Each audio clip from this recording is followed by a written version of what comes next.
Good morning student. कक्षा 12th, विषय राजनीतिक विज्ञान।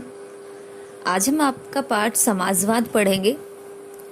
समाजवाद आधुनिक राजनीतिक युग में दोनों ही विपरीत विचारधाराओं, चाहे वो मार्क्सवाद की विचारधारा हो या कल्याणकारी उदारवाद की विचारधारा हो, प्रमुख उद्देश्य रहा है।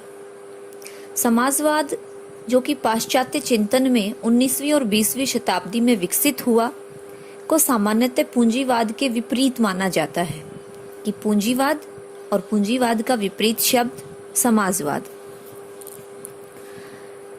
तत्पश्चात समाजवादी विचारधारा समस्त विश्व में तेजी से लोकप्रिय होने लगी। समाजवाद का अर्थ शोषण से रहित, समतामूलक समाज और राज्य की स्थापना करना है कि सारे समाज को किसी पूंजीवाद में ना उलझाकर, बल्कि पूरे समाज के लोगों को, पूरे समाज को एक साथ एक समान सम्मान देना।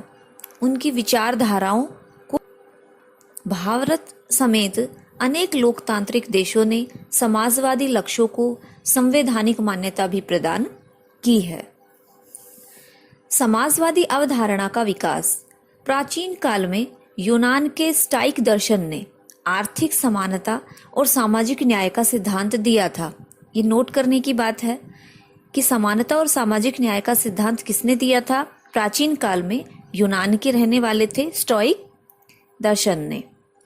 मध्यकाल में थॉमस मूर की प्रसिद्ध कृति यूटोपिया, जो कि 1516 में एक आदर्श समाजवादी राज्य की परिकल्पना प्रस्तुत करती है।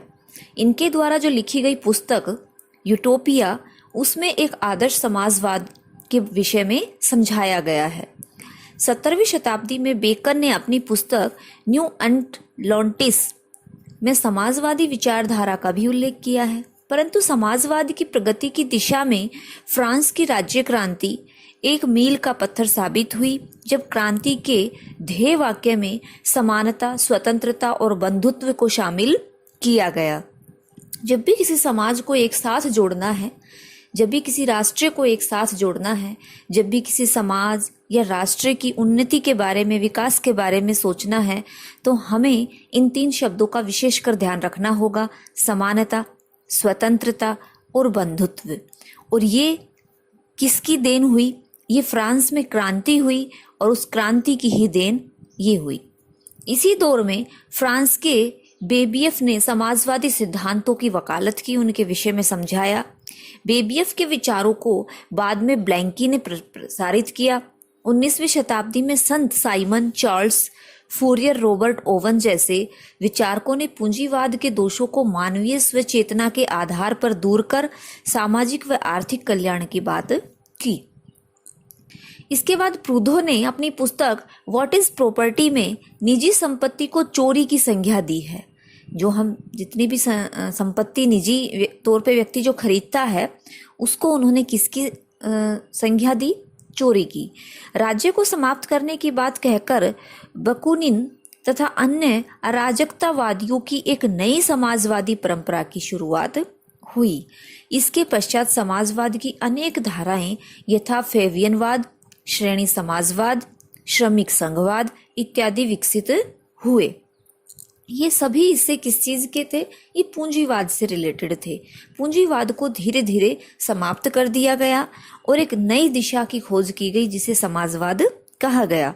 जॉर्ज बर्नार्ड शो, जीडी कोल, जॉर्ज सोरेल जैसे विचारकों ने समाजवाद की उक्त धाराओं के सिद्धांतों का प्रतिपादन किया।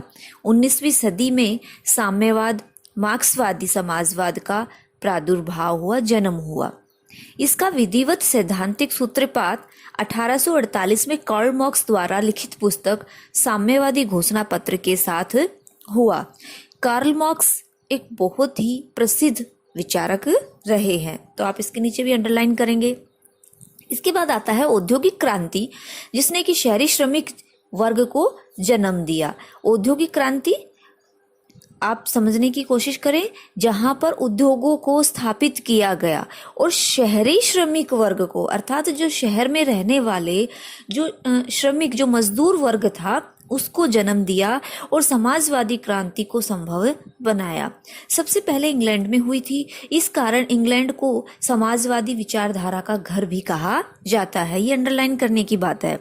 ब्रिटिश लोगों स्वभाव और उनके जीवन मूल्यों के कारण उनके द्वारा समाजवाद के विचार को अपनाया गया। ईसाई धर्म के एक ग्रंथ बाइबल या साम्यवाद के एक विचारक कार्ल मार्क्स या उनकी रचना साम्यवादी घोषणा पत्र की भांति समाजवाद का कोई एक विचारक या कोई एक ग्रंथ प्रेरणा स्रोत रूप में नहीं है जो सभी समयों के लिए कानून बनाता हो।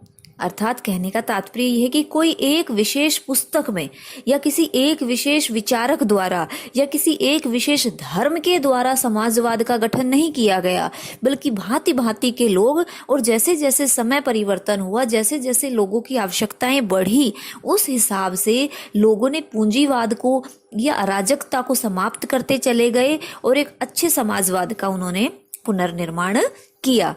इंग्लैंड में अधिकांश वे प्रभावशाली समाजवादी विचारक रहे हैं जिन्हें राजनीतिक दलों या शासन में कोई महत्वपूर्ण स्थिति प्राप्त नहीं थी, किंतु उनका प्रभाव मुख्यतः उनकी नैतिक शक्ति और उनके लेखन की शैली के कारण भी था।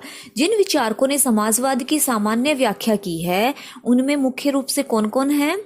आर एन टोनी है, रैमजे मैकडोनाल्ड हैं, सिडनी हैं, बैट्रिस बैच हैं, हैरल्ड लॉस्की हैं, क्लेमेंट एटली हैं, एवन एफएम हैं, डार्विन हैं, अमेरिका के नॉर्मन थॉमस और भारत में पंडित जवाहरलाल नेहरू, राम मनोहर लोहिया और पंडित दीनदयाल उपाध्याय का नाम प्रमुख रूप से समाजवाद के उत्थान के लिए, विकास के लिए, नियमों के लिए, कानूनों के लिए, सिद्धांतों के लिए लिया जाता है। ये हमने समाजवाद की अवधारणा पढ़ी। समाजवाद का आशय क्या है?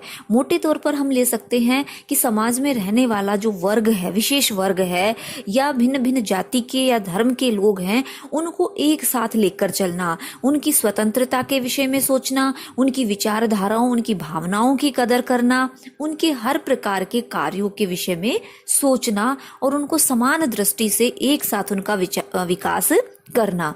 समाजवाद, प्रजातंत्र और समाजवाद इन दो विचारधाराओं और व्यवस्थाओं का समन्वय रूप है, मिला जुला।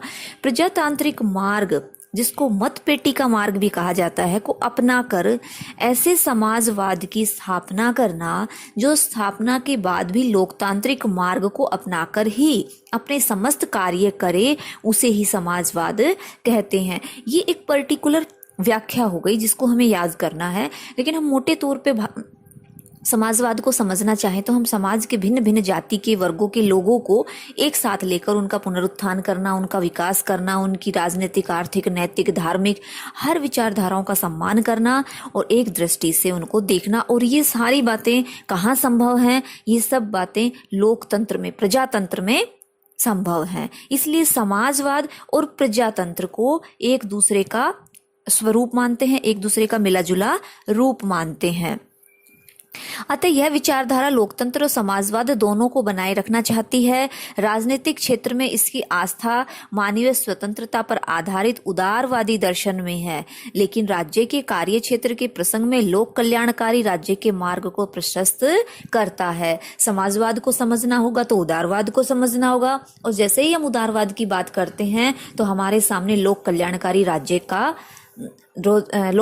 राज्य की बात सामने प्रस्तुत हो जाती है। तो कहीं ना कहीं ये सारी चीजें प्रजातंत्र से जुड़ी हुई हैं, और जहाँ प्रजातंत्र आ जाता है वहाँ समाजवाद स्वाभाविक तौर से आ जाता है, उदारवाद स्वाभाविक तौर से आ जाता है, और एक लोक कल्याणकारी राज्य का मार्ग है वो हमारे आगे खुल जाता है।